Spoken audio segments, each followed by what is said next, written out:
In this video, I'm going to be looking at grading this polyline that I've drawn on screen. I'm going to say it's a building pad. So first thing I want to do is set the elevation here. So I just hover over my existing ground surface is around that 93. So I'm going to set this over here under, I'm going to select on it and then I'm going to set the elevation here. I'm going to set this at 100, let's say. So I've set that up at 100. Now what I want to do is I want to grade this. So we're going to come up here to the Home tab on the ribbon.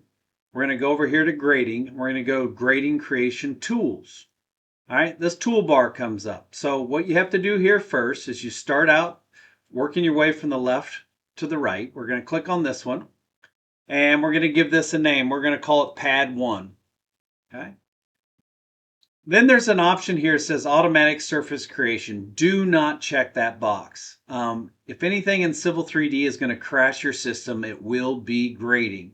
You're just making the software work harder than it has to. So just uncheck that box and we can always check it later on. So we're going to go OK here. Next thing, you're going to set the surface you're going to grade to. So I click on this and I'm going to grade down to the XG surface. Okay, so the existing ground. So I'm going to go OK.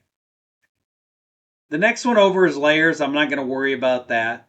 And then the next thing is your criteria set, which I've already got set in here. So we got 4 different ways we can grade. We can grade to distance, grade to elevation, grade to relative elevation, or grade to surface. Okay.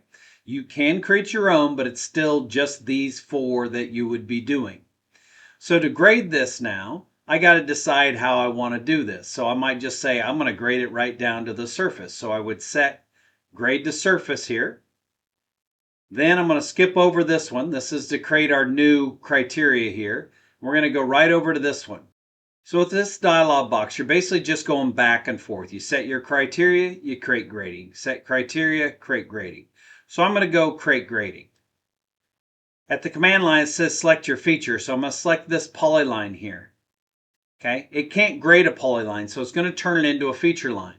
So then we're going to put it into a site. So a site is a collection of objects. They're going to interact with each other if they're in the same site. Okay, so we'll leave it in site number 1. I'm not going to worry about the name of it, but I'll change the style and I'll just say this is a, we'll just say it's a grading, corridor grading. All right. Then we can specify its later. And then here I'm going to say erase the existing entity. And we could assign elevations, but I'm not going to do that. We're just going to erase those and we're going to go OK. And you'll see that the color has changed. Now at the command line, it's asking you which side are you going to grade to. We're going to grade to the outside. I'm going to click outside. Then it asks me, do I want to go all the way around here with the grading? Oh, yes, I do. So I'll say yes. Then it asks you, do you want to put your cut in by a grade or a slope? Okay, grade being percentage, slope meaning 3 and 1. So I'm going to go slope. The value I want to put in there, I'll say it is 3 to 1 for a cut. The fill format, do you want to put it in by a grade or a slope? I'll press enter for a slope. And the slope for my fill is I'm going to say 4 to 1.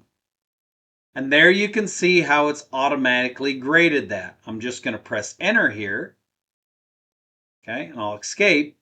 And so that's actually been graded. So if I look at this real quick in Object Viewer, you'll now see that I've graded it, but I'm missing something in the middle. So this requires an infill, which I'll do in my next video. This concludes this short video on the grading creation tools.